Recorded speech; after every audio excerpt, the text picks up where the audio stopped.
कांग्रेस के पूर्व अध्यक्ष राहुल गांधी की भारत जोड़ो यात्रा के राजस्थान पहुंचने से पहले ही राज्य की पार्टी में सियासी घमासान मच गया है। सीएम अशोक गहलोत ने सचिन पायलट पर गंभीर आरोप लगा दिए। वहीं सीएम के आरोपों पर सचिन पायलट ने संयमित अंदाज में पलटवार भी किया। अशोक गहलोत की ओर से गद्दार कहे जाने पर सचिन पायलट ने भी जवाब दिया है। पायलट ने सीएम के बयान पर पलटवार करते हुए कहा कि गहलोत ने नाकारा गद्दार कहा, मैंने अपनी परवरिश में ऐसे शब्द नहीं सीखे।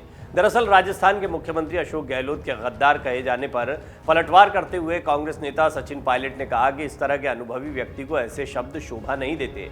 पायलट ने कहा कि ये ऐसा समय नहीं है जब एक दूसरे पर हमले बोले जाएं। उन्होंने कहा अभी राहुल गांधी और प्रियंका गांधी के हाथ को मजबूत करने की जरूरत है। इस समय प्राथमिकता भाजपा को हराने के लिए एकजुट होने की है और राहुल गांधी के हाथ को मजबूत किया जाना चाहिए। आज राहुल गांधी देश भर में पार्टी को मजबूती देने की कोशिश कर रहे हैं और इस तरह की बयानबाजी ठीक नहीं है। आज पार्टी को मजबूत करने की आवश्यकता है। दरअसल मुख्यमंत्री अशोक गहलोत ने एक इंटरव्यू में सचिन पायलट के लिए गद्दार शब्द का इस्तेमाल किया। ये भी कहा कि 10 विधायकों का समर्थन तो है नहीं, उन्हें क्यों सीएम बनना चाहिए। इतना ही नहीं, गहलोत ने यह भी कह दिया कि सचिन पायलट तो भाजपा नेताओं के साथ मिलकर सरकार गिराना चाहते थे। इन बयानों पर सचिन पायलट ने सधी हुई प्रतिक्रिया दी। सीएम अशोक गहलोत के बयान का जवाब देते हुए सचिन पायलट ने कहा कि गहलोत मुझे निकम्मा, नाकारा, गद्दार और न जाने क्या क्या कह रहे हैं, लेकिन ऐसी भाषा बोलना मेरी परवरिश का हिस्सा नहीं रहा है। मेरा बार बार नाम लेने, कीचड़ उछालने और आरोप प्रत्यारोप करने से कोई फायदा नहीं होने वाला। मैंने अशोक गहलोत जी के आज के मेरे खिलाफ दिए हुए बयान देखे हैं। कोई नेता इतना अनुभव रखता हो, वरिष्ठ हो और जिसे पार्टी ने इतना कुछ दिया हो, उसके लिए इस तरह की भाषा का इस्तेमाल करना शोभा नहीं देता। इस तरह के झूठे और बेबुनियाद आरोप लगाने की उनसे उम्मीद नहीं थी। मुझे नहीं पता कि उन्हें मेरे खिलाफ झूठे बेबुनियाद आरोप लगाने की सलाह कौन दे रहा है। आज पार्टी को मजबूत करने की जरूरत है। राहुल गांधी भारत जोड़ो यात्रा निकाल रहे हैं। हमें मिलकर इस यात्रा को सफल बनाना है। भाजपा को सिर्फ एक ही पार्टी चुनौती दे सकती है और वो कांग्रेस है। हमें भाजपा को सभी सत्ता वाले राज्यों में चुनौती देने की आवश्यकता है। पायलट ने यह भी कहा कि राजस्थान चुनाव जीतना उनकी प्राथमिकता होनी चाहिए। पायलट ने कहा है कि मैं पार्टी अध्यक्ष था तब राजस्थान में हमने भाजपा को बुरी तरह से पराजित किया था। इसके बाद भी कांग्रेस अध्यक्ष ने गहलोत को एक बार और मुख्यमंत्री बनने का अवसर दिया। आज पार्टी की प्राथमिकता ये होनी चाहिए कि राजस्थान चुनाव में हम फिर कैसे जीत सकते हैं। दरअसल गहलोत ने कहा था कि इस बात पर सर्वे हो जाना चाहिए कि किसके मुख्यमंत्री रहते पार्टी के चुनाव जीतने की संभावना ज्यादा है। जो भी सर्वे का नतीजा बताएगा हम उसके लिए तैयार हैं।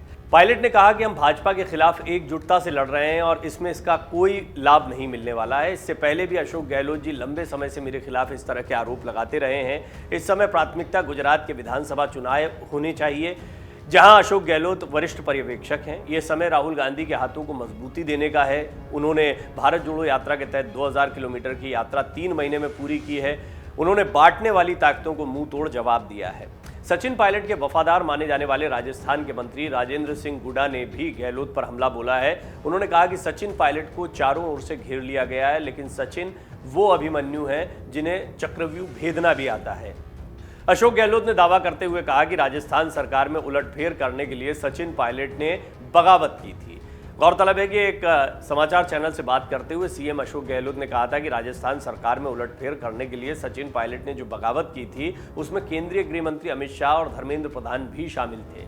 सचिन पायलट को अपनी 2020 में की गई बगावत के लिए माफी मांगनी चाहिए थी, लेकिन उन्होंने ऐसा नहीं किया। उन्हें राजस्थान कांग्रेस के विधायक मुख्यमंत्री के रूप में स्वीकार नहीं कर सकते।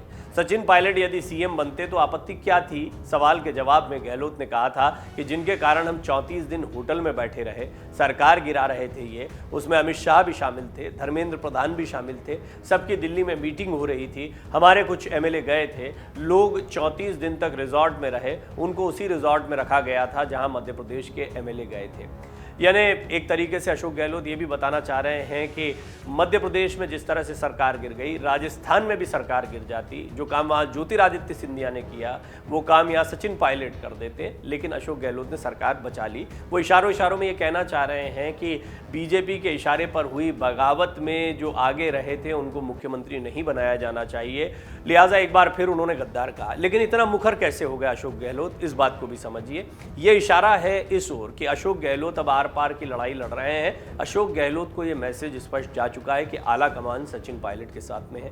राहुल गांधी के साथ सचिन पायलट चलते दिखाई दे रहे हैं। सचिन पायलट जिस तरह से संयमित भाषा में अपने बयान दे रहे हैं उससे ये स्पष्ट है कि उन्हें वरद हस्त मिला हुआ है। मल्लिकार्जुन खड़गे, अजय माकन, वो तो पहले ही उनके साथ में थे। अजय माकन तो इतने नाराज थे अनुशासनहीनता से कि उन्होंने अपने पद से इस्तीफे की पेशकश कर दी, हालांकि उस इस्तीफे को स्वीकार नहीं किया गया। तो कुल मिलाकर अगर आला कमान के दृष्टिकोणों से देखा जाए तो सचिन पायलट का पलड़ा भारी दिखाई देता है, लेकिन राजस्थान की सियासत पर पकड़ के लिहाज से देखा जाए तो अशोक गहलोत का पलड़ा भारी दिखाई देता है और इन दोनों के बीच में राजस्थान और खास तौर पर कांग्रेस की सियासत झूल रही है। डाउनलोड करें अमर उजाला ऐप और पाएं खबरें लगातार।